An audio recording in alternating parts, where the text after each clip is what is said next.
Hello and welcome to My Mom's Batcave presented by 3Chi and Barstool Sports. I am your host, Robbie Fox. I am with my co host, Clem, or is he? He might just be Vengeance today. I might just be the Riddler today because we are here to talk about the Batman, Matt Reeves' Batman. It is about 9 a.m. on Friday morning as we record this. I saw it last night. Apparently, I'm not the biggest Batman fan on the fucking podcast anymore because Clem saw it Tuesday. I think I was way more jazzed about it than Clem was based on our instant reactions on Twitter. Clem's, you really cracked me up with your Batman voice the entire time with yours and whatnot. I felt like, oh, I gotta, do something. I didn't have a Batman mask, so I had to go with the Edward Nigma route. Well, although he's not Edward Nigma in this movie, but we'll get into all that. Yeah, Rob, you wore a green bag on your head like an absolute lunatic, and I talked like an absolute. I can't do this the whole time. This is for the YouTube users. We're all masked up for the YouTube people. Subscribe to YouTube, comment, thumbs up, all that kind of stuff. Keep the lights on in the basement. But as I was going through my notes for the podcast, obviously, I think I said during my review, I think I said 7 out of 10. The weird thing is Jose said, just give me a number. I want a number from each of you. So I was like, all right, I have to go like a whole round number. So I said 7. As I went through my notes, I'd say it's an 8 if I had to go just like a round number. It's closer to an 8. It's definitely not a 9 or a 10, but I don't think it's a 7. It's definitely passing grade. I liked it. I think we'll get into some of the stuff liked, loved, didn't like, all that kind of stuff. But yeah, again, just that's the thing is walking out of the theater. That's kind of the my favorite part about My Mom's Basement is we don't really have the stuff as soon as it goes live, but like a few days to digest stuff, go on, read the Reddit. There's so much shit that I forgot that I liked in the beginning of the movie. It was kind of, they lost me a little bit in the middle and the end, but all the Riddler stuff I loved. And we're gonna go kind of give you guys a heads up. Obviously, in a lot of these shows, we go recap and then thoughts, 3-hour goddamn movie. We have to just kind of hit like the bullet points for each character and, the overarching sides of the film. But again, it was as dark as we thought it was going to be, both literally and figuratively, gritty, emo, all that kind of stuff. For me, I think it was like we like the realness of it, but I think when you do that, you do lose a little bit of the traditional comic bookiness of it. Whereas, however, I will say this, and I said this to Jose. I DM'd him my score after I went. I said, I think people that actually read the Batman comics and read like the comics that this is based on, I got a free comic book as being the true Batman fan of the podcast. They gave him out opening night on Tuesday night. I was looking through it afterwards and I was like, okay, like this is a grittier, darker Batman. I've heard of this kind of like, that side of Batman. I didn't read Batman as a kid like that. I would read a couple of big arcs along the way, but nothing really crazy. I feel like this is probably right in your guys' wheelhouse. I've heard about the Long Halloween a billion times. I've never read a word of it. But I think that's kind of where, in my mind, I think, especially, I mean, the fucking original Keaton one, right? That is straight out of like the old school comic books in that sense.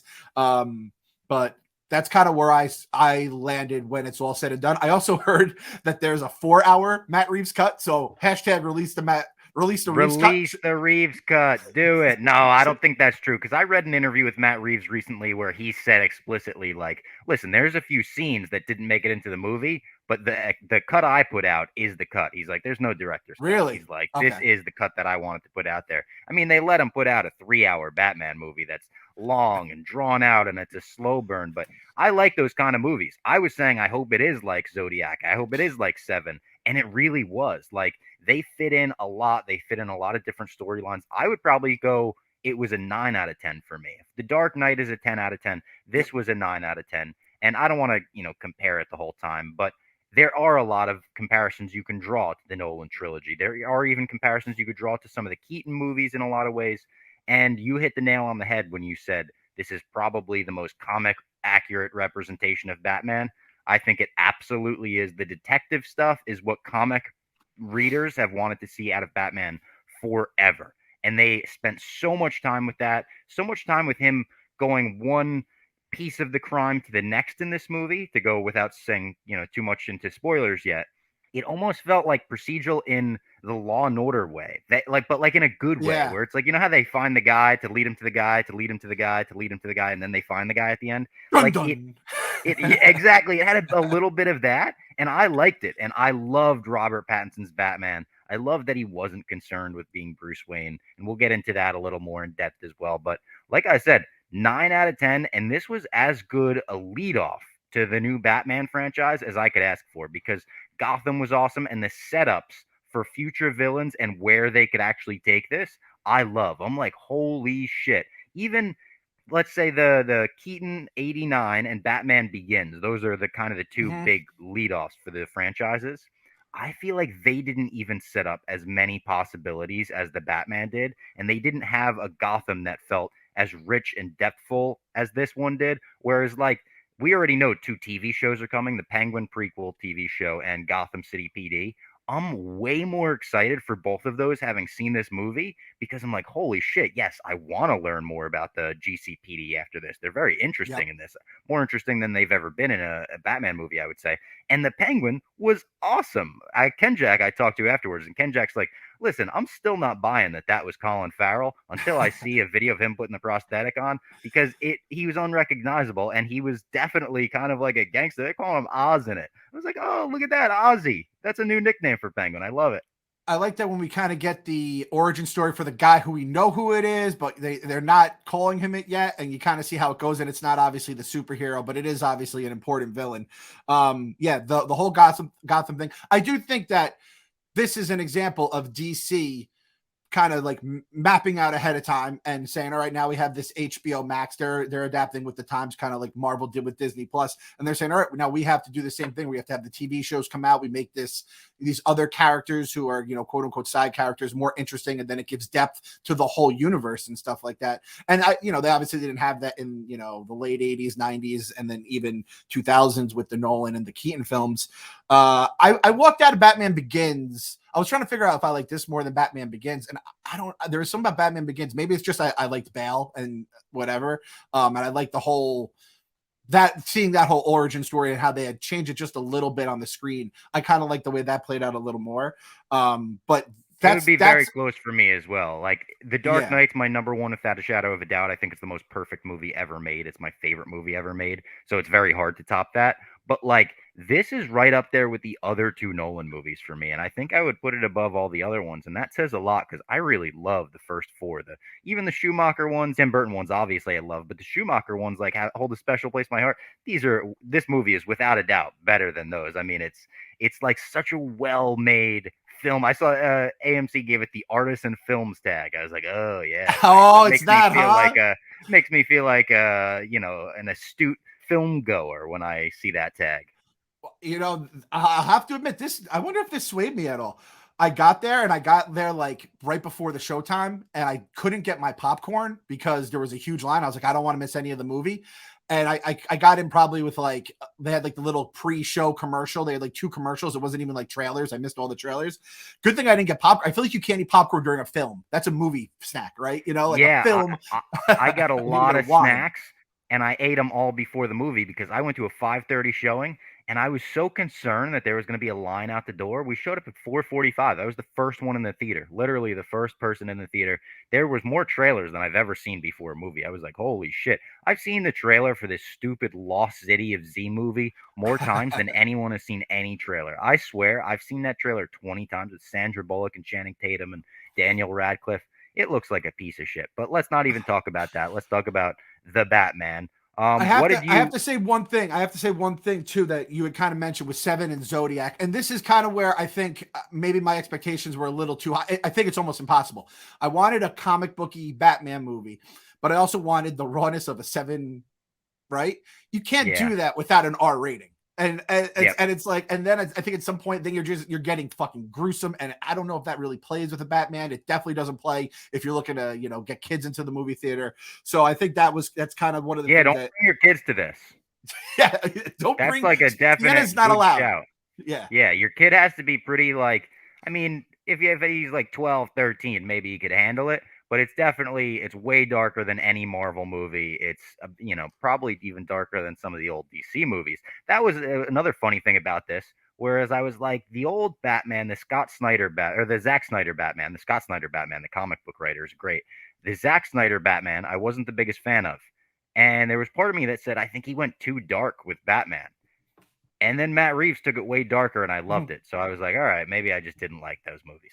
Yep. And that's the perfect way to say it. There's plenty of ways to go dark with different characters. It's just how you do it. Kind of like James Gunn almost goes like light with certain characters, but he makes you love them nonetheless, right? Yeah. And I will stick to that too. I said during my review, right, instant reaction before, and that's the other thing about this that make me like them more. There's so much, again, as a casual fan, there's so much stuff that I didn't realize, and we'll get into it with the spoiler aspects where we go character by character. There's so much other stuff being set up that I didn't realize. I didn't realize I forgot the Penguin was getting his own show. I didn't realize where Catwoman's going, how that's going to impact it. I was like, oh shit, like that's actually important. I just thought they were just saying, all right, we're not going to see her in the second episode, or potentially in the next movie. So those are two other things that were a little different for me. Yeah, I got to take this off because I'm suffocating under it. So all right, fine. We'll go with these pretty faces the rest of the way. Whew. Oh yeah, throw the glasses on too. So all right, the nerds are back. God. The nerds are back. The nerds are back. Oh my god, I was sweating under that. I don't know how Paul Dano did it the whole movie.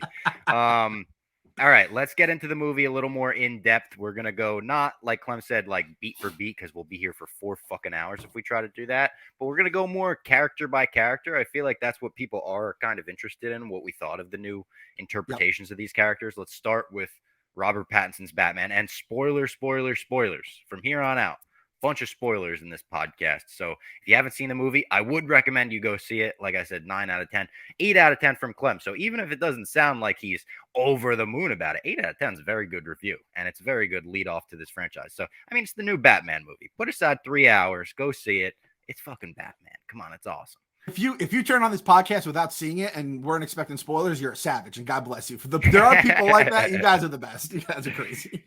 Robert Pattinson's Batman, I loved. I absolutely adored. I thought I was going to love him going in. I called myself the #1 Pattinson stan because I bought the first pieces of merch the day they went on sale in August of 2020. And I was like, this guy is going to knock it out of the park. And I felt like he did.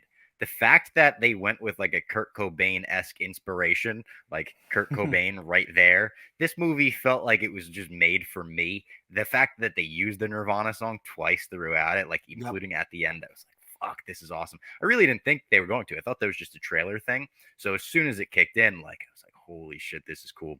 I loved his hard, no killing, no guns rule. The last time we saw Batman on screen, he was shooting people in the face. Didn't like that. I'm not a fan of that. That is the #1 thing. I was mad. That's the #1 thing Batman like doesn't go for. Guns. He, like, even with the rubber bullets, the Frank Miller version, like I don't stay away from that. And they did stay away from that. They made it a fucking hard rule. The fighting with Selena Kyle for the gun. It was realistic, like the struggle. I liked all of that. I liked that he wasn't interested in being Bruce Wayne. We've seen a lot of Bruce Wayne in the Batman movies. And a lot of times it kind of distracts from the cool Batman villain stuff. Whereas like he has a romantic story or something. If you did percentage wise, I was thinking like percentage of Bruce Wayne to the percentage of length in the movie, I would say there's probably as little Bruce Wayne in this as there ever has been. And I didn't miss any of that stuff. Like I thought Bruce Wayne was cool because he was more angsty. He was more, he's kind of a dick to Alfred, to be honest, which I didn't love. He was like, he loved him clearly because he was worried about him when shit was going awry. But he was kind of a dick. And the main thing about Robert Pattinson's Batman that I think blew me away is that Robert Pattinson's Batman and Jeffrey Wright's Gordon is my favorite on-screen Batman-Gordon relationship we've ever seen. And I'm not saying that necessarily they're my favorite Batman and they're my favorite Gordon, but their actual relationship, the scene between them in the jail cell where they brought Batman in, and then Gordon is like, you're going to have to punch me in the face and get out of here. You're going to have to take the key, punch me in the face, get out. That was like, yes. Even though the whole police force doesn't believe in this guy, Gordon does. And that's Batman's right-hand guy. And there's a level of distrust there. I like that they went back to Gordon turns around and Batman's gone, and he's doing that again. And that's like classic Batman. Every time they do that, it gets a little cheap pop out of me. But Robert Pattinson's Batman, to kick off a franchise, man, he was as good as it gets. And the actual fear that he struck into villains when he would come out of the shadows like it was fucking Darth Vader in Rogue One, that was awesome. Yeah, it is. So I wasn't sure how he was going to play as Batman because when, again, you think of Robert Pattinson, at least someone like me who hasn't seen a ton of his stuff, I don't know if I even saw any of the Twilights, and my wife was obsessed with those movies. Oh, yeah. I could see like, all right, I could see how he's going to do his Bruce Wayne, but I'm not sure how he's going to do his Batman. And I loved the Skull Gang fight in the beginning. And that's the kind of Batman that I love seeing, where he's just beating the snot out of some fucking punk kids. And the relationship with Gordon, I think it might have been my favorite. I like the Nolan ones. The thing is, I'm like lumping in Dark Knight, those scenes, and it's like you're putting those scenes. It's like, so good. I loved all the shit with, Han Solo in Empire Strikes Back. Yeah, it's one of like the top 5 favorite, one of my top 5 favorite movies. Of course, it's gonna like skew a little differently there, but it was like there was a lot of the comedic breaks were between those two, right? And like you said, it was almost like this was one of those movies where it seemed like he was closer with Gordon than Alfred, which was kind of weird. And it was a change of pace, especially because that like he mentioned at the beginning, it's been 2 years since he's been doing this. But you would imagine that Alfred basically helped raise him after his parents were gone. Alfred had the relationship with the Waynes, but then also has this relationship with Bruce. But I'm sure Bruce has like a lot of like harbors these different feelings toward Alfred, where it's a little more confusing, where it's just like him and Gordon, and it's Detective Gordon at this point, right? So we're not even dealing with Commissioner. So I'm excited to see that relationship grow. I'm excited to see the rise of Gordon, right, along the way as well. So again, Jeffrey Wright was a great Gordon. He was really good in that role. I expected him to be good. As soon as they announced that casting, I was like, "Fuck yeah, that sounds amazing," and it was as good as expected. Agreed. I didn't know, kind of going back to where it was with Pattinson, I didn't know how he was going to be as a fighting Batman, as like the strong guy. And I couldn't believe it was Pattinson. I was like, did they move like someone else into that suit? And obviously the suit does a lot of the work for you. But it's like when you watch, I don't know if you ever watch like Last Chance you watch these linebackers, you see like the kids going to class, and then you're like, oh wait, that guy's a linebacker and he looks so much bigger because of his pads. And you forget that these kids are sometimes just these scrawny kids who are fast and can just lay a wallop down. And that's almost what it was like seeing with Pattinson as the Batman. Seeing him have fear when he goes to the top of that police, to the roof of the police station, and he's like, shit, like he's probably never done that before because it's only his second year as Batman, and he's running away from the fucking police instead of just like a bunch of knucklehead villains. And then seeing him just completely fail, you like felt every like hit when he starts gliding, he hits like the bridge, I think it was, or the it was like the bridge and the truck. He tried to go underneath him. That was brutal because I expected it to be the coolest fucking shit in the world. I was like, oh my god, he's gonna nail this. And it was like, dude. You saw that movie in 4DX, you probably got a beating. Oh, that's right. Yeah, I think I saw that was an option for like the later showings for the non-true fans, and I was like, man, like I wonder how that is. I didn't even think, man, you got your ass kicked during that scene. The Bat Tech. What did you think about the Bat Tech? So again, it was a little. It's only year 2, so we're not dealing with crazy stuff that we have in the other movies, but I love the contact lenses. I thought that was such a cool thing to have so early. Awesome. As soon as he took that out for the first time, I was like, well, that's the coolest shit I've ever seen. Like, he's recording all of his crime sessions, watching them back. I loved the narration as well. We've never gotten a Batman like narrating the crime scene and stuff, and it felt very comic booky, like the inner monologue, the square panels instead of the word bubbles. I loved all of that. I loved the bat suit, the bat technology in terms of the grapple hook. He used the grapple hook a bunch. Yep. Jose said he was missing the grapple hook in the Nolan movies. He's going to be happy about this one. Happy. The Batmobile, I loved. The chase scene with Penguin was fucking badass. We saw a lot of it in the trailer, but it still played. That was something that me and Jeff talked about after the movie. The trailers gave a little too much away, actually, I thought. The scene where they corner the Riddler in that diner would have been way better if that wasn't in the trailer. Like, I don't know why they put that in there. I don't know why they put the confrontation between him and the Riddler in there. Maybe it's because that was like, there was kind of a little Riddler in the movie. There wasn't a ton of him. He was good in the short scenes he was in, but I definitely didn't get as much Paul Dano Riddler as we thought. The new Batcave is awesome. I think under the subway, it's in the train station, like the abandoned train station. The new Wayne Manor is very Keaton-y, I thought, like in terms of its gothicness, and it kind of looks like he would have suits of knight's armor randomly laying around and stuff. So I liked the Bat Tech. Yeah, I wish I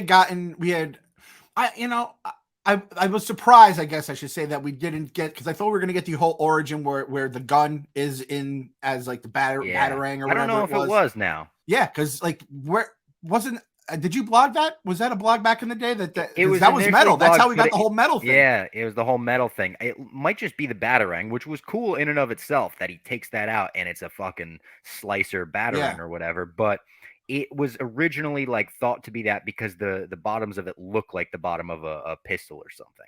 So like it exactly. was a fan theory. I don't think it was ever confirmed. So maybe it still could be confirmed, and the gun is now his Batarang or some shit. But who knows? Maybe it's in that comic you got. Yeah, I'll have to check that out. I'll get back to you for the diehards out there. I thought we were getting. And this is fucked up. This is how you know your brain is broken when you like do podcasts and stuff like that. What you said, like, what is one big prediction you want to make? And my prediction was originally that we were going to have Alfred die in the movie. And I was like, there's no way you could kill Alfred in the first movie of a Batman theory. And then when he fucking blew up, I was like, I fucking almost nailed that. God damn it. I missed that, plus 900 fucking long shot on the Barstool Sportsbook. I was like kicking myself for it. But then I'm like, I also don't want to see Alfred die, especially because I didn't make the prediction. So that was like a real twist out there. And then I thought we were getting a Bruce Wayne reveal where everyone's going to know he's Bruce Wayne. I'm like, I can't do this. Everyone just knew, spoiler alert, Spider-Man was Spider-Man. I guess it's not a spoiler. That's from fucking like 3 years ago with Mysterio. So those are two of the guesses I was going to have in the preview pod. But the young Alfred, it's going to take some getting used to having a younger Alfred. But again, I kind of like seeing all this stuff starting year 2. And then hopefully in a few years from now, we feel like we've grown with the characters and all the shit that's happened along the way. There is an Earth 1 Alfred who is a bit younger, and he's like part of like the British like military. He used to be part of the British military and shit. That's how he got his start as a security guard for the Waynes or some shit. And that was a cool Alfred, and he was like kind of a badass. So I could see Andy Serkis being maybe taking some things from him, where it's like if someone once invades Wayne Manor or the Batcave, he might like sneaky fuck them up. Yes, that's okay. That's an Alfred I can sign up for. And that's part of the sweet part about having a younger Alfred that isn't so prim and proper, right? Yeah. He still fucks with the cufflinks. He's still wearing cufflinks. He's still and Alfred. He cares right? about Bruce so much. Like that is something that came through in Andy Serkis's performance. He also wasn't in the movie a ton. I didn't really expect to get a ton out of Alfred, but after the Nolan trilogy, we got so used to that being the relationship. Like you said, it kind of transferred to the Batman Gordon detective work relationship. I loved them going through all the thumb drive and then the next riddle. Like the riddles were fun and they were like you could figure them out as they were going along. Like me and my girlfriend returning to each other, like, oh shit, do you think that's the fucking thumb drive? Yeah. It was like fun to watch it unfold with Batman. And that's why we all wanted a detective story like this with the noir setting and stuff. And we said we wanted Gotham City to be rainy. That city was going to flood with or without the Riddler. Holy shit. It was raining every night, every single night. And I liked in the morning it would like clear up for the nice sunrise. But the grittiest week in Gotham City history, this might be more grounded than the Nolan trilogy. Do you think that? No, yeah, I definitely think that. And I also think part of that is because, I mean, I'll be honest with you, like, after the last 2 years and all the shit we've been through, I'm like, this is a little too realistic. Like, I almost want to escape. Like, like all the shitty politicians on all sides of the aisle who are kind of fucking and leeching from like the rest of, the poor and the middle class here. And I'm just like, fuck these people and fuck the billionaires and fuck everything else. And it's just like, that it was like extremely grand. And again, like the nonstop rain, it's Ollie from Family Guy. It's gonna rain. That was basically it every single day in Gotham. So, but again, like I liked how it was like mostly modern. You kind of could see maybe a couple sprinklings of other eras and stuff like that. The Super Times Square screen that they had, where it was like all those different screens, and then the garden, it was like Gotham Square Garden, I think they called it. Square right? Garden, It was literally like right out of MSG. And then just even like the clubs vibe, where it's like you kind of have it's like in this seedy, like under a subway, and then there's clubs within the clubs, and there's actual big time players in these like super seedy places.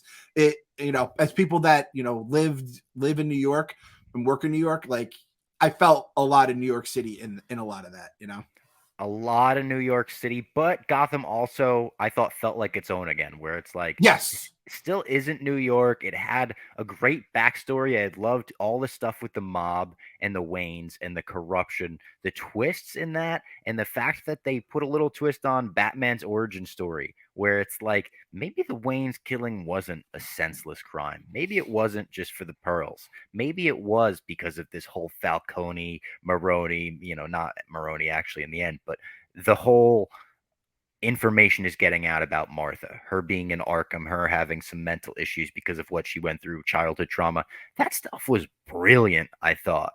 I thought sending Bruce Wayne through that journey and him having to find that out, him having to go into the club and hear it from Falcone first and then hear it from Alfred bedside at the hospital. Those were great scenes with Pattinson. Awesome acting in those scenes. I was all ready to say like the Waynes were the big winner of this movie. Like halfway through, I'm like, they didn't die. They didn't die on screen. They made it. I love that. We can't not mention that as well. Like they didn't fucking kill the Waynes. Thank God. We don't need to see that shit anymore. Exactly. They've been killed a million times. I thought that was going to be how we revealed that the gun is on his chest, but they didn't do it. But then it's like now they're no longer the pristine Waynes who, got killed and were, angels of this earth and got killed for, like you said, a set of pearls. They got killed maybe for some getting in the dirt and, how dirty was it? And you're kind of having where it's like their hands are still relatively clean when it's all said and done, but then you're throwing the Arkhams in, which I appreciate. And I don't really know a lot about the Arkhams. Yeah, that's cool. So I'll have to dive into that a little, but I kind of like pairing it all together.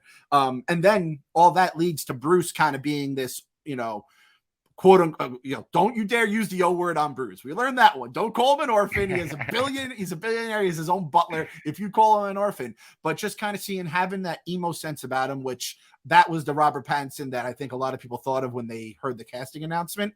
And then I also like that he was able to kind of walk around a little bit, and if someone noticed him, it would take their breath away. But he wasn't like this super duper rich playboy Bruce Wayne, and he's, with a dime on his arm and he's fucking, wearing a tux and doing these fundraisers. He would kind of just throw a hoodie on and, go take care of his business that he would have to do as the Batman on the low. So that was kind of like the dichotomy of the two. I did appreciate that more than I thought I was going to. And every time like he comes out, it was fucking like Snoopy with the fucking cloud over his head and Nirvana starts playing. It was kind of like funny how we see this Bruce Wayne come out.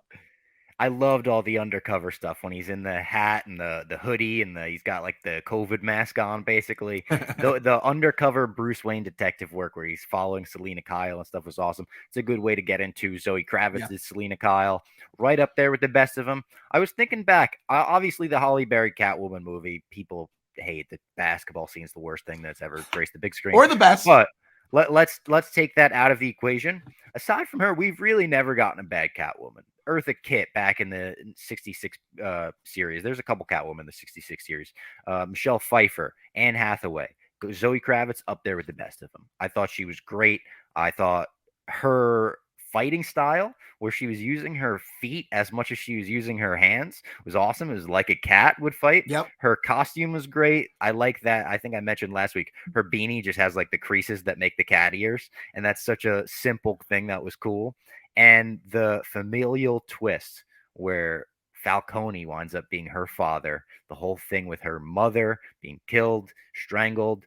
Amazing, amazing twist, I thought. I called it. I will say that. As soon as they were like, what's that relationship? I was like, Falcone your fucking father? Are they going there in this movie? And they went there. I like that they did the romantic thing with her and Batman, but they don't know who each other are and whatnot.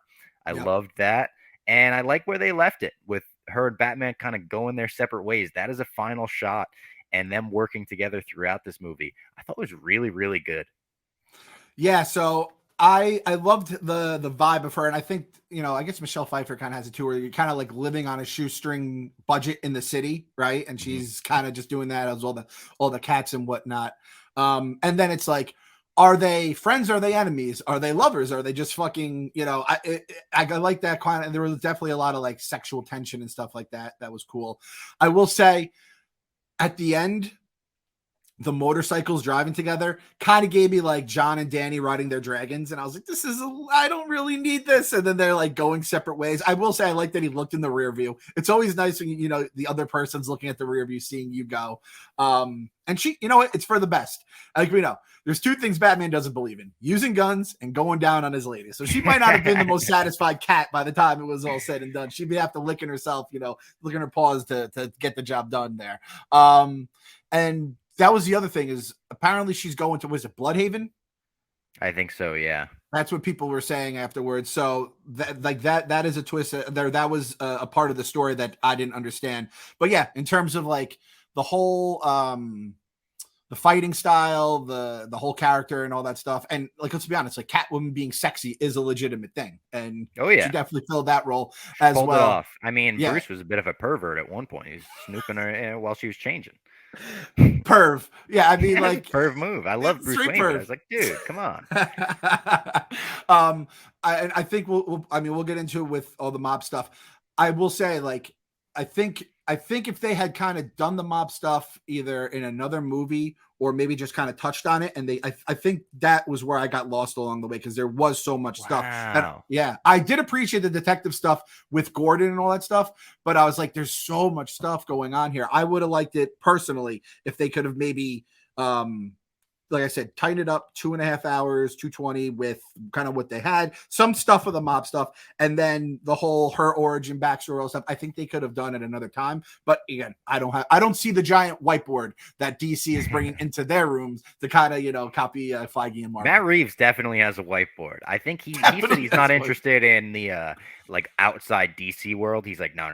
There's enough shit in just the Batman universe where I'm gonna focus on making a cool Batman universe, which I'm like way for. I love Batman, so I'm like, yeah, don't fuck with Superman now, like all that shit.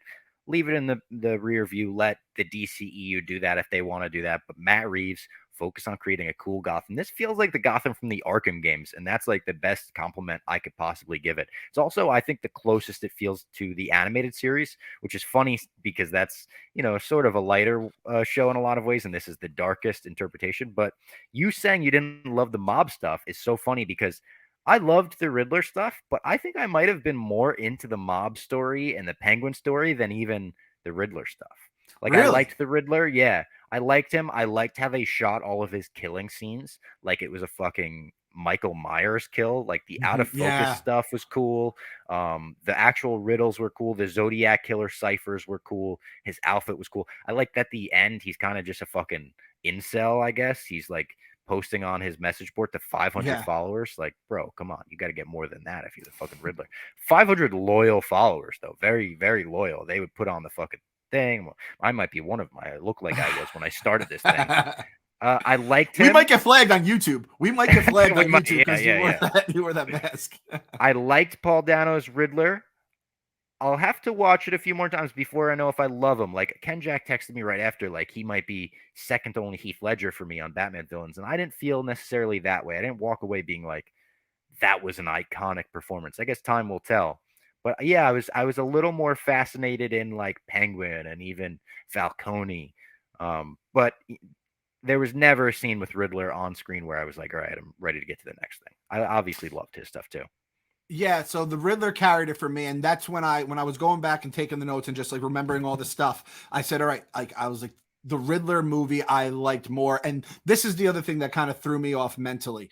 I thought, with all right, this is the reveal of the Riddler and the Penguin. I'm thinking we're getting these two villains, and whether they team up or they're fucking with Batman as a two-front war, how is that going to work? And it was more so the Penguin origin story, right? As Falcone was kind of the big dog of that entire scene. So that's why I maybe mentally going in, that threw me off. But with the Riddler, I mean, that opening scene, and it's like, all right, we're killing the motherfucking mayor. That's how we're starting things off. Like, we're not starting at Little Fish here. We're starting with the mayor of Gotham. So opening scene was fucking awesome. And as I was watching that, I was thinking, like, do you think that was legit the first thing that came to mind, the first thing that Matt Reeves wrote? Or do you think he was like halfway through the movie and was like, I have a fucking fire idea for the opening scene. We're gonna have the Riddler kill the mayor, and the like point of view shot where he's looking through the window. It's like, what are we looking at right now? Is this Bruce Wayne looking at somebody? Is this, you hear the breathing? So it's kind of like, nah, this is probably fucking an evil guy. When they do the breathing, that's kind of the Michael Myers thing. But Shit. yeah, Paul Dano was very good. And in the scene where he's talking to Batman, do you think, by the way, I saw it kind of debated online when he's saying Bruce Wayne. Do you think he knows that Batman is Bruce Wayne? And when he says he's the only one we didn't get, he's kind of like, hey, I know you're Bruce, but I'm not going to fucking let everyone else know on the camera? Or do you think he legit didn't know and Batman took a sigh of relief? Like, oh, thank fucking God he doesn't know. That's what I'm not sure, because I'm like, why wouldn't you just tell everyone? And that's when I thought, I was like, oh no, we're getting the whole everyone knows his, identity. The first movie of Which you this can't do with franchise. Batman. You could do You that with cannot Spider-Man. You do. can't do it with Yeah. Batman. Cannot do with Batman. So that was something that I was really upset about. But I that part I don't know, and I didn't see that. I didn't know if there was a debate. But I thought he knew. In my mind, I was like, I think he knows, and he's just like, hey, I'm not gonna fucking blow up your whole thing because we're kind of one of the same here. But I know, and I just want you to know I know. I want you to know that I know. That's kind of how I took it. Yeah, yeah. That's kind of how I took it. This is how you know that opening scene. And that opening scene, you know what I thought it was? I thought it was going to be how the Waynes get killed. I thought we were going to watch another Wayne getting killed kind of thing. And I was like, fuck, here we go. I went to, yesterday I went to the pizzeria for lunch and Ave Maria started playing and it fucking sent like a chill down my spine. So something's good is when the songs play and you think of, a scene or a movie and associate it with. And I like where to think Paul Dano starts singing that to Bruce is fucking chilling. It's chilling, yeah. I like to think Reeves started there and built, kind of like I like to think that Nolan started with the heist with the Jokers, and all this stuff. I gotta watch that movie again. I fucking love that movie so much. Good. And I appreciated that they just said, "All right, listen, we're not going after some low-level corrupt politician. We're going after the mayor." It's like when you're playing a role-playing game and you're not starting out with 10 hit points on your guy and you're just getting washed by shitty fucking villains. It's like, nope, the stakes have been raised. This is a Batman movie and this shit is going to go off the rails from the jump. I really appreciated that.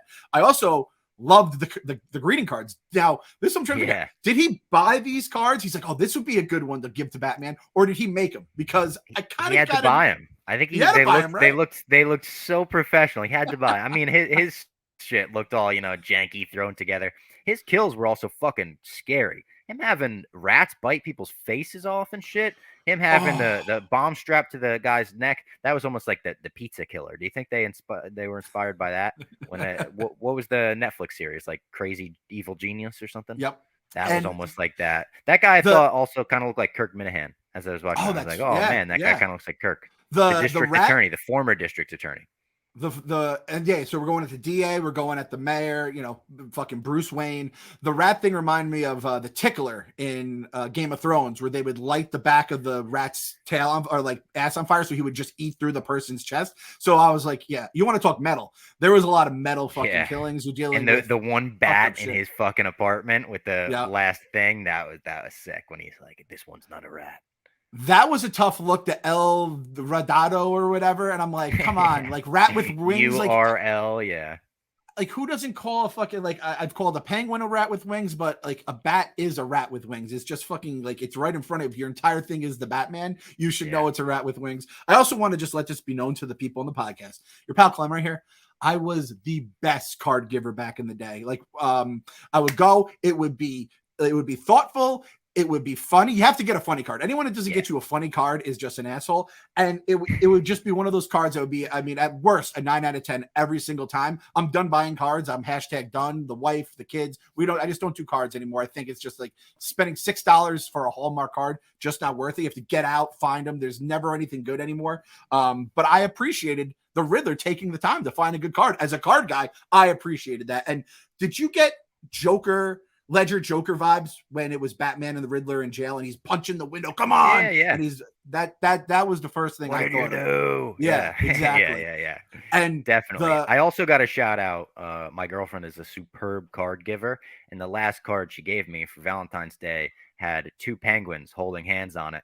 And it said it was custom made. She does the Etsy and everything. Said, "You are my favorite mammal."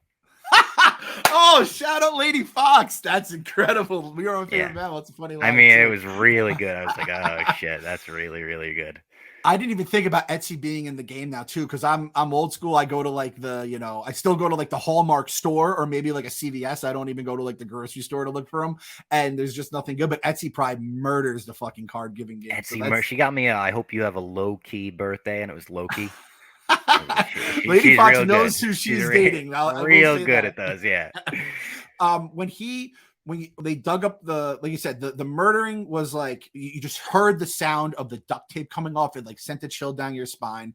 The fun little games he played, thumb drive, and the stuff with like the phone Gordon and all being that. disgusted at that was so great when he's just Yeah. like, Oh, god damn it. yeah, The phone ringing the whole time and it's just in his hand and it kind of like you're like arrested by like fear of it all. yeah, So I loved everything. And then the seawall blowing up and he's just hearing it and he's basically like getting off to the sound of all the bombs going off. And Jose nailed it. He said, we're going to be getting yeah, a flood here and that's going to probably set up the Gotham City PD, HBO Max series and all that kind of stuff.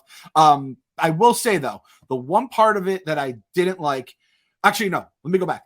I liked the fact that he was this guy with like 500 followers, this little incel. It was almost a little too real for me because I just think how yeah. many people like the internet is low key like the worst thing that's ever happened to humanity. It's the greatest thing ever. I can get HD porn on my fingertips. I could be watching fucking any porn right now as I'm talking to my guy Bob Fox. I can do whatever I want. We could do this podcast, right? But there's so much just like people who are just off the reservation that can just kind of get in and they're talking guns, they're talking explosives, and it kind of scared the living shit out of me right now. So Yeah. the fact that he has that final group, scene when they all show up in the garden and you see how many of them there are, and then you see like the stack of fucking ammo next to the one guy, yep, and you're like, holy fucking shit. That was scary. it's scary shit, man. It was that was a little too real for me. And I guess maybe it's like I don't know if I want a Batman just to kick the shit out of those guys or I wanted those guys to, just team up on him. But I didn't love I didn't love the final fight scene in the garden. I thought it was like a cool idea and the Yeah, I was going water's to ask you rising. about that because that's what this is a highly praised movie, but that's what the most kind of picked apart piece of the movie is. People calling it the fourth act of the movie, where Mm-hmm. it's like all of the garden stuff. And I kind of felt the same way. Like I liked it, but it felt a little different than like the rest of the movie in a weird way.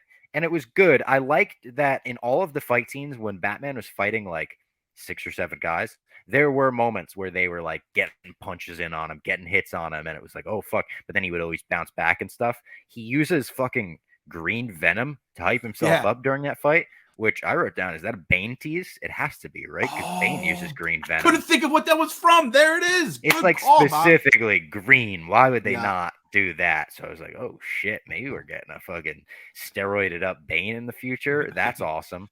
The district attorney is also dead at this point, so maybe we're getting Harvey Dent running for DA in the future. Oh, yeah. There was a quick Hush tease. We talked a little bit about the Batman story Hush last week, and during the whole reveal of the Martha Wayne story, there was a thing that said Hush quickly on screen. There's clearly a little Easter egg for the Hush fans. The Joker is in this movie, as we thought he would be. You don't see him. He was listed as unseen Arkham prisoner. He is pretty much unseen. You kind of see a smile. You see his skin is kind of acid corroded, and he laughs. He says, what do you what is like valued more the less you have of them?" And it's a friend. So it's like the Joker and Riddler are friends. We talked about how we're kind of sick of the Joker at this point, where like you could leave the Joker be. I thought this was a cool scene. The Joker talking to the Riddler in a movie is something that we've never seen before. So it's kind of just like, oh shit, that's creepy. These two people having a cell next to each other probably shouldn't be something that they allow in Arkham, but that's why Arkham's the worst in the biz and everyone breaks out. Um, I but and I will say this: I think Joker could be interesting if you completely kind of flip it on its head. Don't do the Heath Ledger Joker anymore. Go even more with this one. I'm thinking go even more Jack Nicholson Joker with it, where he's scary, but also it looks like he's going to be manipulative towards the Riddler and kind of like use the villains like he uses them in the comics as his personal goons. I kind of like that. And also, I think the rumor is that GCPD is going to be a prequel series. And some people are saying the Joker is going to be the villain in that, where oh, this is going to be the story of Gotham locking him up for the first time. Okay, so and Barry Keoghan, is that Yeah, the yeah, I name of the think, actor? yeah, or And for Kogan, something like that. Yeah, it's Keoghn. He's the guy who plays Druig for the people that saw Eternals. And Yes. I liked him in that He was one movie of a the best lot. parts of that movie, I thought. Yeah. Yeah. We said this on the preview pod with Jose. I think it was unanimous that like we would have all been fine with like a little bit more of a break from the Joker. Ledger established such a high bar for the character, and then B, like we have Leto, we have Phoenix. Is there any other Jokers that I'm missing that came out in the last few Not years? It's like, necessarily in the movies, but there's like the CW Joker. There's just Jokers up the fucking ass. There's so many yeah. Jokers in the world. It's crazy. So when I saw that, I said, "Ah, shit, here we go." But this is gonna be my way to say it's all gonna be right. It's like, okay, who gives a fuck? Like they're just gonna do their own thing. They're gonna build this It's Batman also world. so well done that this movie was so well done that I was like, fuck, they probably know what they're doing. And I guess there is a case to be made. You can't worry about all the other stuff of the past. This guy has to build the Batman world. The Batman world cannot exist without the Joker. And if the Fact. Joker plays, if you're bringing in the Joker, I want the motherfucking Joker. And I don't need him out there fighting his battles. But if he's going to be the key figure that, like you said, he's using these villains to do his work. He's kind of the root of all evil for all the different stuff that Batman and the GCPD fights in Gotham.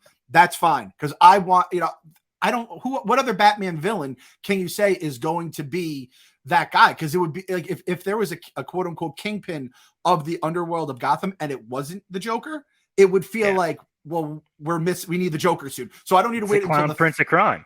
Exactly. I don't need to wait 3 movies to get say, all right, we've had enough time since Ledger and all these other Jokers came in.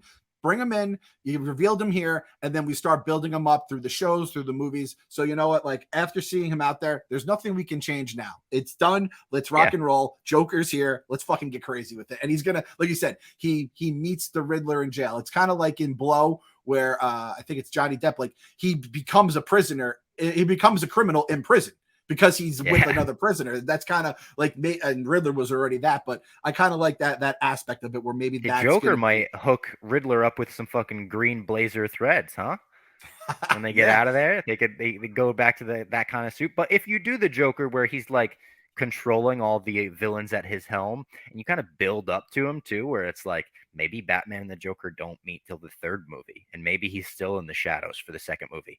That would be kind of sick too. We've never seen a Joker that gets to interact with other villains in Gotham, really, other than like the CW Gotham show, which I don't really count. But like if you build up to, we were talking about Almost Got Him, one of the greatest Batman animated series episodes ever, where all the villains come together to try to get Batman. If you build up to one of those, if you build up to Arkham Asylum, the comic book where Batman gets trapped in Arkham while the inmates are running the asylum, like if you build up to one of those stories, you can really do it right. And the 2 things in the 4th act that I wanted to bring up that felt a little like, I don't know if the word is like overplayed or like, I'll have to see it again, and it'll hit me more when I understand the movie more on the 2nd watch. When they unmask the guy, they're like, "Who the hell are you?" He's like, "I'm Vengeance," and it's like, "Oh, okay." Bruce in that moment realizes vengeance isn't the way. You got to fucking stand for hope. Cool. When they unmasked that guy, it was almost as if we were supposed to know who he was, I thought. And they were like, "Who the hell are you?" And I got that it was for the thing. And then when he cuts the thing with the batarang, the big swinging wire or whatever to make sure it doesn't electrocute people, they built that up to such a big thing. I was like, he's just going to cut that, right? He's just going to cut that. And he just cut it, fell into the water like he was dead, and then he just got up and helped everyone. And I was like, all right, yeah, you overplayed that a little bit. And I loved the shot, the overhead shot of him with the flare leading all the people out, leading the children out. Like that was Batman the Animated Series Batman to me, where he does kind of stand as a symbol of hope. Even though he is this dark figure, the people of Gotham look to him and they're like, no, but he's fucking keeping the city right. Even though the police doesn't always believe in him, the people of Gotham should. And I like that by the end, the person grabbing his arm and trusting him more than anyone, him realizing, all right, vengeance ain't the way. I was like, fuck yeah, that's the way to end a Batman movie. And some people are saying this movie's too depressing. I didn't feel that at all. It's dark, quite literally dark, but the overall message is as hopeful as Superman.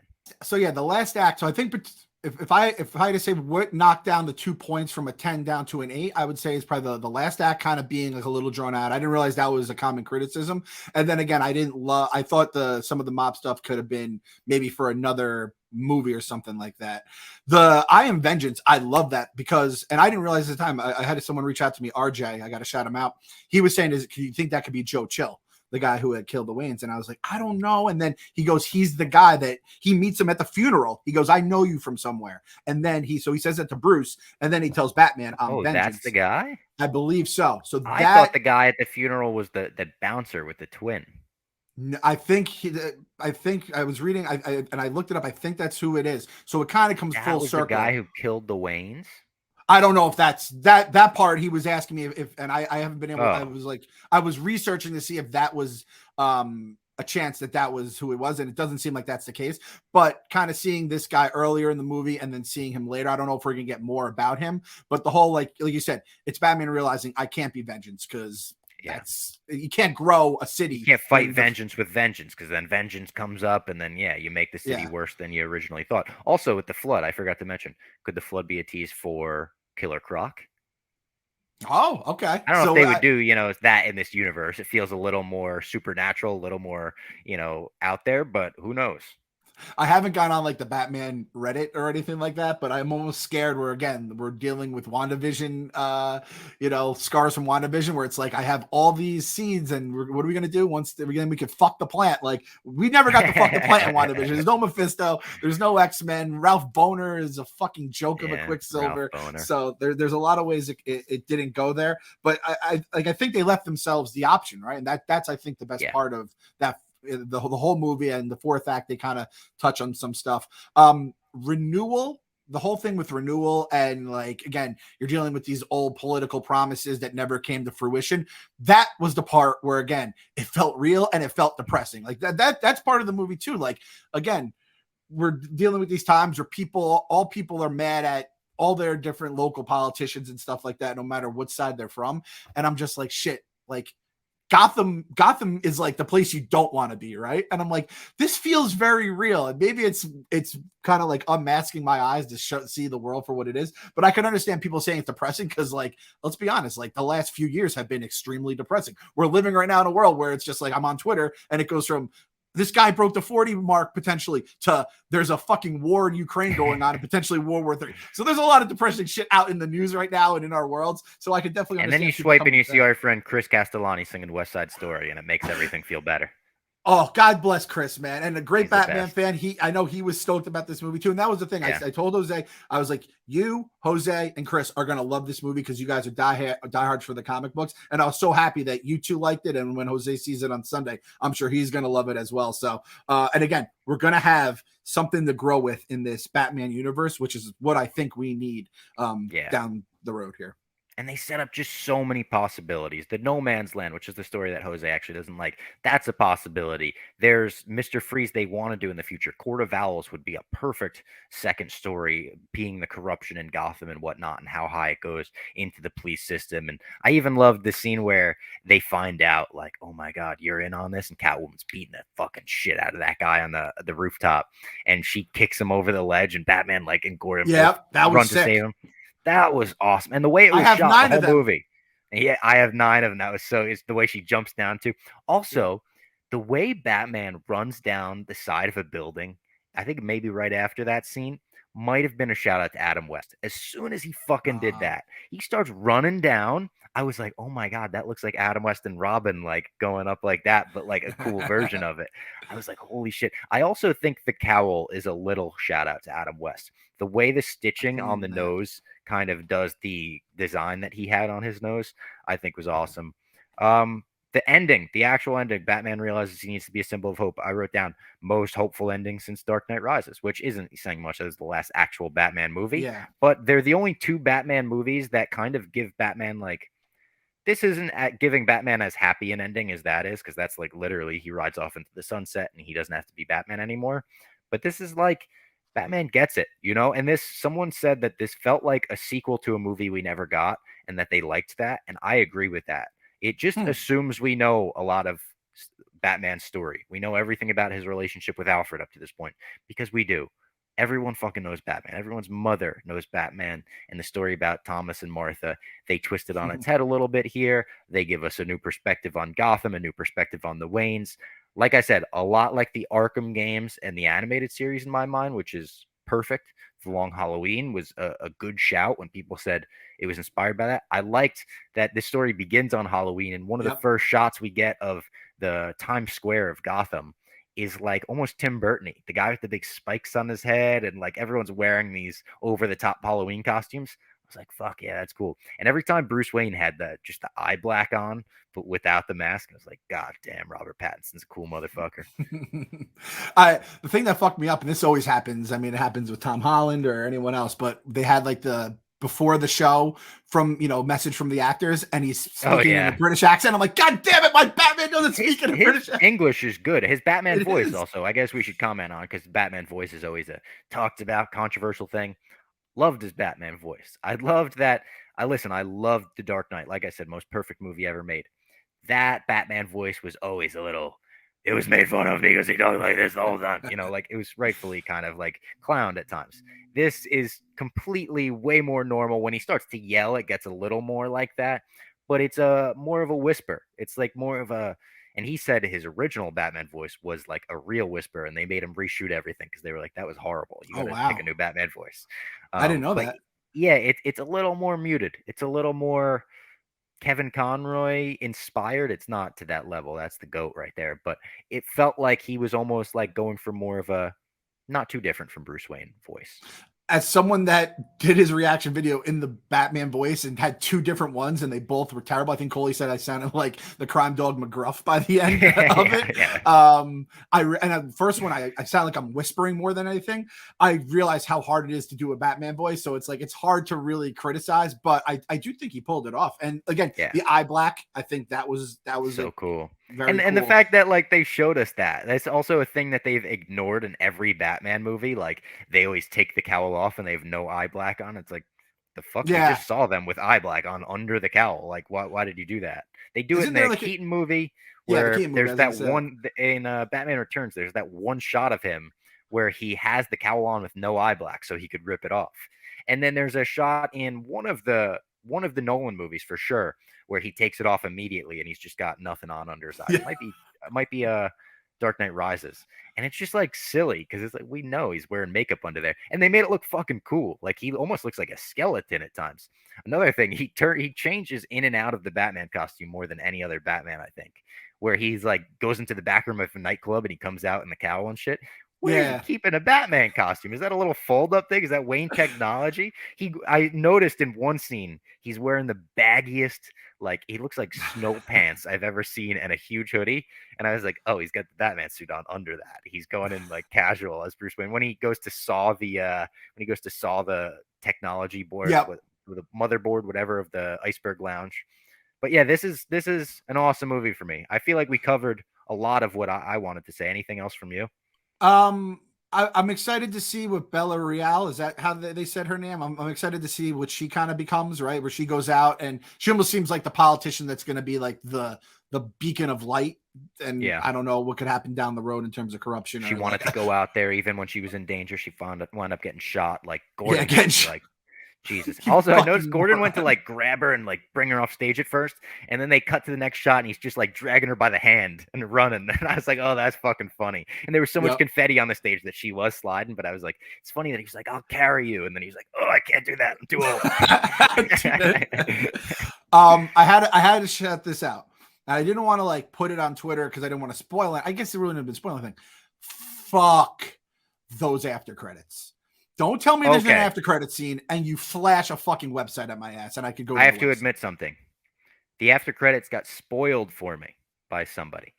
And I forget who it was. It was an actual article that said, here's the Batman post-credit scene and why it's not worth staying for. And I was like, what does that mean it's not worth staying for? And then you put your video out and you said you were pissed you stayed till after the credits. So I said, okay, maybe this actually is a waste of time.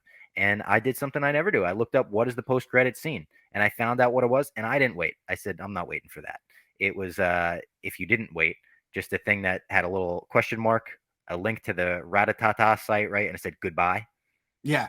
And Yeah. then and that was all. And there was like a flash, and I'm like, is there something there that like the whatever flashed on the screen that I'm supposed to know? I'm like, well, it doesn't matter because I could have just looked that up online. And if you ever miss an after credit scene, the amount of work you have to do to try to find it on either YouTube or Twitter and all that kind of stuff, it's just not worth it. And then it never comes in good quality. It's just an app. So I stayed till then. And I don't think I missed anything. Whatever that was, it was probably just the stuff flashing out. It was like I a think it was special a effect. link to the site or something. People said it was like Yeah. a bunch of links to the site.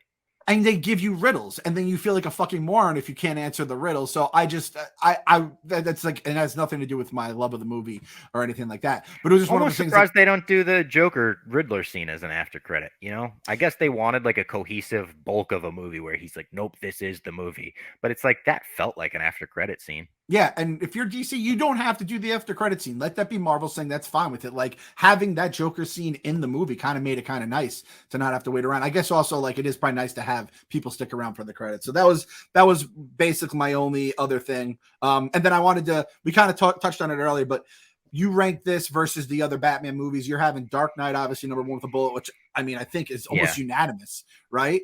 Do you have this number 2, number 3, number 4? It's so tough because the Nolan movies are truly like the movies I've seen as much as even the original Star Wars trilogy. So I'm so familiar with those. I could quote them line for line. I love them so much. I grew up with all the toys. So it's hard after like, it's only been not even 24 hours since I've seen this movie. Yeah. I'd probably put number 2 though. Honestly, like the more I think about it, the more I watch this movie. I'm saying more a lot. I'll say more some more. That the more I'm gonna love it. Tamora Morrison. I think the length of it, the length of it, which is not everyone's favorite thing, is one of my favorite things. When it comes to Batman, give me as much Batman as you could possibly give me, and I'm still going to be wanting some more. So the length was actually a plus to me, where I'm like, on a rewatch, this is so much Batman content. And the acts almost felt like 3 episodes of a Batman show, where it was like really drawn out, and I fucking loved that. I do think this is the most comic book accurate representation we've ever got as well. Yeah. So, and that's the thing that for me, it was like, I'm thinking comic booky in terms of just, quote unquote, regular comics. But for Batman, this seems like it's right up the alley, especially that kind of Batman. And again, year 2 Batman. Yeah. Yeah. The detective shit I thought was kind of fun. I enjoyed that whole thing. I enjoyed him. And even like the difference between Gordon, where he has to weigh like being Batman's like partner and then the rest of the cops, right? So I enjoyed the scene where he goes, he's wearing gloves, was so funny. He's like, he's touching our evidence. He's like, he's wearing gloves. So I have it. I'd say, Dark Knight number 1. I think Batman Begins is higher because I don't know. There was just something about it that I had this like new sense of like hope for the Batman franchise. And I'm trying to think, like, it's hard because I watched the Keaton Batman in the theaters because I'm so fucking old. And I remember it was in the theaters so long. I think like the VHS came out while it was still in the theaters, which is something I had never seen before. But I feel like it was such a massive hit, and the whole Jack thing. But we've also rewatched those recently, and is like, I don't know how much like they hold in some regards. In some regards, they don't. I also hate Tim Burton in my soul except for a few movies. So it's. And the thing is, Dark Knight Rises, like, I was a little disappointed that they didn't do a better job with Bane, because I think Bane could be such an awesome character. I also know how bad he can be. They've done that too, right? So yeah. I guess it's like 3 to 4 for me. But I'd say I probably have the first 2 Nolans above it. And I again, like the Schumachers, I didn't watch any of the stuff with Affleck in it. Not that that's a Batman movie. So I guess like 3 to 4, which I guess takes us to our fast food review. What is the fast food item that you associate with the Batman, Bob Fox? So I was thinking about this long and hard, and I was thinking, like, what do I say this is? Because it has to be something amazing. And I'm going to go with something that's discontinued, and I don't even know if I had it in my lifetime, but it just seems right for this. It seems like a lot. It's going to take you a long time to get through it. This is a supersized Big Mac meal from McDonald's. Supersized. Because there's a lot. There's a lot, right? You're like, oh my God, I got to consume a lot of this. It's going to take a long time to get through, but you're going to enjoy every piece of that. And it's exactly what you wanted. The Big Mac, the fries, the big Coke, the giant Coke, all of that. So I'm gonna go a supersized Big Mac meal. That's a good fucking that's a good comparison there. I And like hey, the way you threw. McDonald's, bring it back. I'd love to try Yeah, one. bring back the supersize. Stop Come being on, like cowards. don't be worried about the supersize movie. Which, by the way, I believe it wasn't. I think Jurassic Park was the reason they started the supersize because the dinosaurs were Really? out, and that I feel like I read that fun fact a few years ago, and it was something that I had no idea, and I lived through it. And like you're going supersize and Big Mac meal, so you're doing the Yeah. Big Mac, which is as much fucking food as you can All the get. patties. I think I've called something else a Big Mac in the past, but this is even supersized because it's like you're getting the Riddler, you're getting Falcone, you're getting Catwoman, you're getting Penguin, all of them. They're all in there, but they're all great. Yep. And let me also say, Falcone, I love John Turturro. I don't, there's just something about that dude I just love. Old foot cream himself from the night of. Yeah. And that's the thing. That's when I was like, you know what? I love Turturro. And then in the night of, I was also like, the foot cream just didn't land for me. I think I wish they had done it in a different way. So I kind of had those two things connected in my mind. I'm happy you brought that up. My fast food item, and I hope I haven't said this one in the past as well. This one for me, it's the Wendy's spicy chicken sandwich, which I consider one of like the Batman franchise in general is a fucking monster. It's like a base franchise. It's one of the most important things you have out there. And for my money, the Wendy's spicy chicken sandwich is one of the best. It's an OG.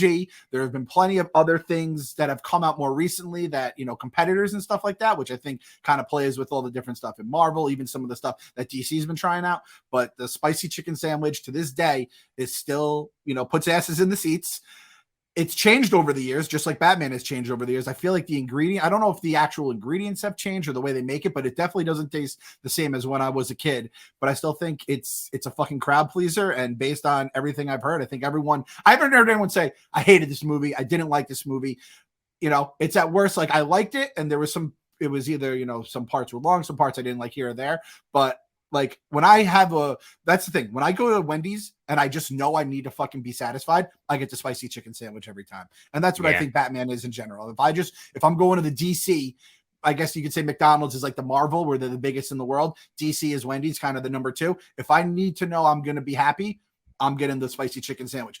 Peacemaker was something that was on the menu for like a week, and I tried it and I was like, holy shit. It was like when they had the pretzel bun at Wendy's, and I was like, the pretzel bun was amazing. I got that every time. I would do the pretzel bun. They called it like the pub something, and I would take everything off but the pretzel bun and the chicken. Oh my God, it was so fucking good. I think it had like cheese sauce on it, like pub cheese sauce. Like that, I guess that if we had done Peacemaker, what fast food item it would have been, I guess we'll agree it was like the pretzel bun, chicken, and burger. Like that was incredible. We ended up doing chips for it, obviously. Incredible. Why did they take that away? Jersey Jerry's got to get that back.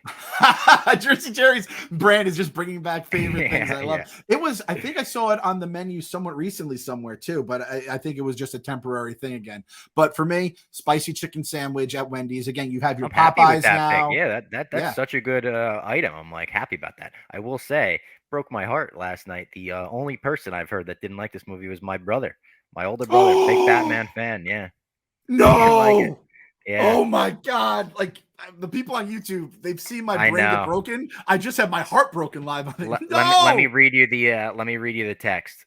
He sent me, so he went at like 8 p.m. last night, and then at 11:48 he wrote, "Can't believe they made toys from this flick, Lego sets and shit."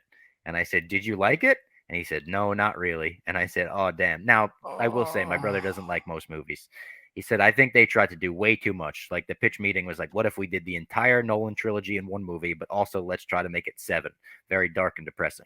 Jeez, I want to be able to take my kid to a Batman movie one day." That I guess that's fair. It's like we almost need 2 Batmans where there's like the PG version and then the R version. We could just skip the PG-13. Which we're getting an animated. Did you get the animated Batman trailer for the Batman Pets movie? I missed the trailers. I missed it all. I didn't have popcorn, which again might have been some of my saltiness. This movie, I haven't seen this trailer. It looks fucking phenomenal. They're making a movie about a dog played by Kevin Hart, I believe, who is Batman's dog. Batman is being played by Keanu Reeves, and then it's Superman and Krypton, Crypto, his dog, and he's played by The Rock. It looks fucking awesome. Is this a prank? Is this a prank? It's not a prank. It looks like Secret Life of Pets, but superhero version. I mean, I think with Jose, I rank my favorite Batman if I couldn't choose Christian Bale as Will Arnett, the Lego Batman. So Yeah. I sign me It the looks fuck like up. I they're love doing more animated of that Batman. shit. Yeah. And Keanu Reeves is Batman. Yeah, it sounds awesome. The animation, I'll send you the trailer after we do this. It looks fucking cool. It looks like the movie that like you could bring Sienna to, not like this. Oh, and Yeah, also shout exactly. out Sienna. I got my Girl Scout cookies yesterday. Boom, there you go. Go to my Twitter, the Clem Report. We have the Girl Scout cookies up. We've already passed last year's sales. I think we have another week left for the early sales, and that is where the Oculus is the grand prize. So there's a chance my dumb ass is gonna be going to the metaverse. Fucking hopefully I'm not Jersey Jerrying myself and like tearing my ACL golfing. I bought one last night. Did you? Yeah, it'll be here like March 15th, which I'll be in London for Patty the Baddies fight. But yeah, I looked in my Venmo and I realized I hadn't deposited my money in my Venmo for like months. I just thought it was going into my bank account. So I had like enough money for an Oculus just laying around. And I said, I really want one. I know there's like Darth Vader VR games and shit. Dana White was telling me there's fun boxing games. So yeah, I'll be in the metaverse with you. There we go. Send Bob and Clem to the metaverse. Get some Girl Scout cookies along the way. Support the Girl Scouts. You could even donate them. It's like the Operation Cookie Drop. Chaps was telling me how like when he was in the Marines, they would just get all these Girl Scout cookies. He would break up the tagalongs, put them in milk, and eat them as cereal. And he said it was like incredible. So we have a bunch of people. Sam Lauderdale being one of them. Shout out Basement Boy. He donated a bunch, and I think that's just a great cause there. And I think also the giveaway stuff went out this week. So expect the giveaway stuff. I think 2 out of the 3 sent us the address. One person didn't send us the address. We're still waiting on. Yeah. So if we don't get that address, maybe we'll do another winner or whatever. If we don't hear a response, I'll reach out again just to make sure. Let's do a hashtag and we'll get out of here. Okay. So tell me what you think about this. Hashtag keep the basement lights on. Because yeah. Bob threw out the fucking thing out there. It scared the shit out of me. I don't know. The bat signal. It scared the shit out of some people. I didn't mean to scare the shit out of people. What had happened was Erica put out a tweet where she said, like, it's time to start killing some shows at Barstool. And I said, oh, fuck. I know we're one of the smaller podcasts, so I hope we don't get killed. So I said, please subscribe so we don't get killed. And then everyone was like, what are you on the chopping block? And it became a whole Reddit thing. It was a whole. I didn't mean for it to become that. I expected like 9 other podcasts to be like, please subscribe so we don't get killed as well. We wound up being like the only one, but I appreciate everyone who's subscribed because we're like over 14,000 subscribers now. Yeah, and I talked to KFC and he's like, dude, I really want to do the Peacemaker dance, and I'm like, I'm kind of handcuffed now because I said we need to hit 20, but I still want to do it. So I don't know. So listen, if you guys can hashtag keep the basement lights on. If you've made it all the way this far, if you haven't already, do the whole fucking car wash here. Comment, thumbs up, subscribe. If you haven't subscribed, subscribe on like your mom, your girlfriend, your friends, fucking YouTube, Gmail, whatever it does. And if you don't do YouTube or you've already done it, give us the 5-star rating on iTunes, on Spotify, wherever you listen to it. Like, let's go to Eric and be like, did you see fucking My Mom's Basement became the #1 podcast out of the fucking blue this week in all of America? It's us and part of like Big Cat and PFT are looking up at the Basement Boys right now. Yeah. We're throwing out the fucking basement symbol into the sky right now. So give it up. And I had to also do this. We always shout out our listeners. We fucking love you guys. I had to shout out our girl, Sarah, and I have to say this right, Melikian. She said, finally had a few spare minutes and linked some of my old Gmail test accounts for my old job on YouTube, and she subscribed on all of them. We're fucking going guerrilla style, man. We're Riddler in this shit. We're not going. That's how we need to go. And without the killing, but that's how we need to go, you know? Speak for yourself. Give me. I'll give you the Batman mask. You don't have to kill. I'll take the Riddler mask. I'll kill. I will kill. I have 2 fucking kids, a mortgage, and a wife. I'll kill for this fucking podcast. If Bob's not going to do it, I'm going to do it. Bob smashing negative face. I'll kill. If we weren't getting taken off YouTube, but the Zodiac Killer mask, we're getting taken off YouTube now. All right, we're going to get out of here before we say other cancelable things. Thank you for watching the Batman review. I hope you enjoyed the movie as much as we did, and we will see you next time.